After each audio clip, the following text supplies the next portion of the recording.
Hey guys, it's Matt. I'm going to do another video. This is on XTC, the British, whatever you want to call them, post-punk new wave band of the late 70s, the 80s, early 90s, and they got back together in the late 90s and early 2000s. There are some things I could not find. I'm not stressing myself out the way I used to do with these videos. I'm going to go ahead and do the video anyway. I could not find the box set, The Coat of Many Cupboards, which I have. I could not find my Mobile Fidelity Skylarking, but I got one I can show you anyway. And I couldn't find their last album, Wasp Star, or Apple Venus, whatever you call it, Volume 2. But that's okay. I'm going to go ahead with the show anyway. This is one of my favorite bands. These guys, at the time, late 70s, early 80s, when I was, hearing all this kind of new wave music for the first time. XTC, with Andy and Colin, or Squeeze, maybe, are a couple of the bands I kind of thought could remind me of the Beatles, with John and Paul, like with that, like we had two really good songwriters and they had like kind of very British, pop hits. But I continued my XTC phase, if you want to call it that, way longer than my Squeeze phase. So anyway, let's start. I have a bunch of these old Japanese discs. These are among the first Japanese discs that I bought. Well, that's not true. I was buying these things in the 90s. I don't remember these things. I was buying Japanese discs in the 90s, but I don't remember when this series came out. Anyways, this is their first album, White Music. It's pretty good. It's 1978. They did two 1978 albums. I might as well sell them to you at the same time. This one and Go To. I probably like White Music more. I know some prefer Go To. They were kind of, I don't know, like the British Talking Heads at the time, with that kind of quirky, herky-jerk music. You could dance to it. This is more pop music, and not as experimental as the Heads. But these are both decent albums. They had good songs in 1978, and then singles, like This Is Pop or Science Friction and stuff like that. But neither one of these albums are among XTC's best in my estimation. All right. I didn't hear these albums I didn't even hear them in the 70s, but when I finally did, I didn't think that they were as good as the XTC albums that I had already owned. All right. So to get to when I believe that they began to be great, we moved to 1979's Drums and Wires. I like this one. Now, this is when they're starting to, well, I can still kind of compare them to the Talking Heads, but I don't think this album is as good as, like, say, Fear of Music. But this is a really good album. This is the first time where I think that they completely essayed an LP, which is good from beginning to end. I like most of the songs on here. I think the best way to listen to it is, this is what I'll introduce the Steven Wilson surround sound disc. Now I think these are all relatively cheap still, except maybe the Dukes of Stratosphere one. This is the way to listen to this album. You get stereo mix, surround sound mixes, B-sides, videos in the album with no vocals. If you got a surround sound rig, pick this up. It may not be a 5-star album, but would be in my top 20 records of 1979, which was a really good year for this type of music, as was 78, 77, 80, 81, etc. Okay, here's a little disc I have. They, like a lot of British bands, they would do, dub experiments. They never really were like, they didn't really do reggae songs, but, they did some dub stuff. And this XTC Explode Together, the dub experience, experiments from 78 to 80 is a nice little way to collect. There was a time I owned, I think I owned every XTC release on CD, or maybe I did not quite get to that point yet, but that's how fanatical I was. And then look, I can't even show you some of these discs because I couldn't find them. But I never really played this stuff a whole lot. But, you know, if you were a collector, like I was, like I still am. Black Sea, this is not a Japanese disc. It has the green, you know, paper surrounding it. And then if you pull out the CD, it has the cardboard cover with the Obi. But Black Sea, I used to think of as being a better album than Drums and Wires. I don't know anymore. I probably like Black Sea and Drums and Wires about the same. There's nothing on the back here to show you. They're both great albums, you know, of that kind of, like I'm saying, that kind of, you know, quirky, Heads-esque, you know, from Swindon, you know, UK XTC music. This is when they were very much, you know, well, they were still a band at this point, you know, it wasn't just down to Colin, Andy and Colin. Were they still touring in 1980? I don't remember now, but they, you know, once Andy put the kibosh on the touring aspect of their career, much like the Beatles, they became a studio band only, you know?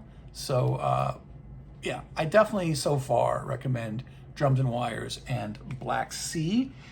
Here, of course, that's the cover of the album, by the way. Here's the Steven Wilson surround sound disc. This is another one of my videos at night. Trying to get the glare off there. There you go. So, you know, if you can't read this stuff, you can't read it. But Black Sea, 1980. Great album. Also, real good is English Settlement. Here's the Japanese disc. I think it's... Anyways, you really can't see song titles on these things. I mean, they're here. This was a double album when it came out, the vinyl. That's an actual, you know, it's like a carving with like white paint in a hillside in England. This is another really good one. I don't know if I put it on the same level as Drums and Wires and Black Sea, but it's close. It's in that same category. Is that this was 3 winners in a row that they did. It represents an early peak for them. All right, some might still consider this to be their, you know, their 3 best records. I don't, but it's pretty damn good. I don't think they. That's either 81 or 82. I never get the year right for English Settlement. But in 83 was Mummer. I'm going to say Mummer, after their 3-album, you know, triptych of great albums. This is good. You know, I like Mummer. There's some really good songs on here. You know, Lovin' a Farm Boy's Wages is one. But I didn't play it a lot when I was heavily in my XTC phase. It is better, though, than The Big Express. The Big Express is my least favorite album of theirs that I'm going to be showing you today. All right? Mummer, I think, is a better album than The Big Express came out in 84, and I've gone over this with you guys if you've seen some of my previous new wave or post-punk videos. 84 was a great year for American you know, post-punk bands like the Minutemen and Husker Du and the Replacements, you know, Meat Puppets. Good for, you know, a British band like Echo and the Bunnymen, but not good for Elvis Costello, XTC, The Cure. You know, they didn't release great albums in 84. So Big Express is a bit wanting. But fear not, folks, to show you that I have regard for the album because it is an XTC record, I have the Steven Wilson surround sound disc, which does make it sound better, you know. But it is not one of my favorites. But that's okay, because they quickly redeem themselves with their Dukes of Stratosphere material, which sometimes, because you guys know I'm such a psychedelic fan, Sometimes the Dukes stuff is my favorite material that XTC ever recorded. This is the chips from the Chocolate Fireball. It features, you know, all of Sonic Sunspot and 25 O'Clock. This is signed by, oh God, Sir John? Oh well, is that Andy? You can get this from their website, but even better, folks, is the Steven Wilson, what's it called? The surround sound. Oh well, I can't even read it, but it's, you know, it's got one of those cool 60s psychedelic, almost like a poster, kind of like the stuff you see behind me. This is all their material in surround sound, and it sounds fantastic. It sounds even better than the XTC surround mixes. This is one I have seen be out of print though. But then I spent like over $100 for this little puppy. Then my friend got it later on for like 25 or 30 bucks, so he found it. So again, if you have the means to play this, pick it up, because it's fantastic. It's you know, 80s music made to sound like 60s English psych. Not even all English, you know. There's you know, Electric Prunes influences in here, and but it's mostly like UK psych sounding. But it's so good. It could pass as actual, you know, 1960s psychedelic music made in 66, 67, and 68. It's that good. You know, it doesn't sound like just a cheap knockoff. So this is what they did in 85. There was the EP and then there was the album, and I like them both. But just, you know, just get it all. Whether you get this or you get this, or, you know, some other way, but you got to get it all.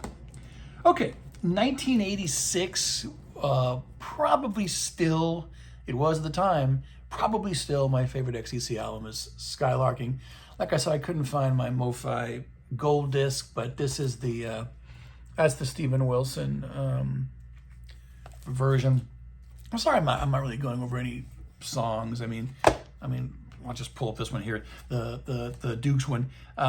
25 O'Clock and Vanishing Girl are as good as virtually, and this is high praise here, virtually any 45 to come out of England at that time in the late 60s that wasn't by a major band like the Beatles, you know, so high praise indeed. Skylarking, I like all this stuff. Summer's Cauldron, Grass. I used to hear Grass on the radio. The station in San Diego, which I have hyped here in the past, that I was listening to in the 80s that would play this kind of music, was called 91X, and I would hear Grass on 91X. The Meeting Place is great. That's really a Super Girl. Ballet for Me. I like all these songs. Earn Enough for Us. I love it. Earn Enough for Us is almost like Love on a Farm Boy's Wages. Big Day. Minnesota Around the World. Dear God was the big... Dear God wasn't even on the original LP version of this. I think it was on something else, the cassette version or the CD version, but now, of course, you know, you see it added to this. Dear God was the big hit on college radio at the time. It also pissed off people of religious-minded thoughts. In 89, this is Orange and Lemons. I did find my MoFi copy of this. This was... I don't know what this was. I wasn't buying vinyl, so the CD was the same as this MoFi, but I think it was a double album with maybe one side blank or something. I don't remember. Anyways, the best songs on Oranges and Lemons, let's see that psychedelic cover still, they still kind of have that same similar psych vibe as when they were the Dukes, but not as completely psychedelic. Anyways, the best songs on here are as good as the songs on Skylarking. It just, since this is a longer album, it's got some other songs which aren't quite as good, but I still say this is one of the better albums of 1989. And 89 was a really good year for, well, a lot of older artists who were making comebacks like Dylan or Lou Reed or, you know, whatever. But this was a great album by, well, they weren't a young band anymore by this point. They've been making music for like 11 years, releasing music, but it was strong. It was strong. And this is, again, the Steven Wilson. I have all the Steven Wilson boxes, so if I'm not showing you a Steven Wilson box, it's because he hasn't done one yet, right? So this is Oranges and Lemons. These are the way to listen to these albums if you have the means. This is another one of those odds and sods things, the Rag and Bone Buffet, Rare Cuts and Leftovers. It's kind of like that, dub CD I showed you from 78 to 80 that I would have bought at the time, for collection's sake. There you go. I don't know if you can see that though. Oh well. These nighttime videos, it's blurry. Another great one is None Such from 92. I think it's another strong album. It's more or less as good as Oranges and Lemons. I like every song. You get like a little illustration for each cut. Here's the Steven Wilson box. And weirdly enough, None Such was the last album that they made until the very end of the decade. I guess they just weren't selling, as much as they would have liked. They weren't touring, so there wasn't any touring money coming in. But, we didn't get Apple Venus until 1999, and by then it was just, Alan and Colin. Probably even was before this, I don't remember. This was a solid record. I didn't play it a lot. By that point, my XTC obsession had finally faded. And the one after this, in 2000, is also decent, but not as good as this. All right, so that's it. Ooh, short video, 17 minutes. Probably should have gone into the songs more. If you're a fan of classic British pop music, especially with a a new wave vibe, well, then you're probably already into XTC. They weren't a band that you heard on classic rock radio, like you may have heard the Cars or the Police or U2 or whatever. But you heard them on college radio stations, the type of thing like 91X they had in San Diego, and that every big city would have something like that. Their music holds up very well. If you haven't played it, if you haven't pulled out your XTC albums in a while, do it. You will, be reminded by how great they once were. I don't know what Andy or Colin is doing these days. They're still alive, as far as I know. I would like them to get back and do another album together, or if they don't feel like it, then that's fine too. But they were one of the truly class acts to come from the UK in the late 70s and then have a lasting career after that. I mean, they were fairly consistent. I mean, I told you that the Big Express is my least favorite one, but every other one, I mean, only Mummer would be good, and then the rest of them are great to classic. From 79 to 92. So, anyways, XTC, hope you enjoy. Leave a comment.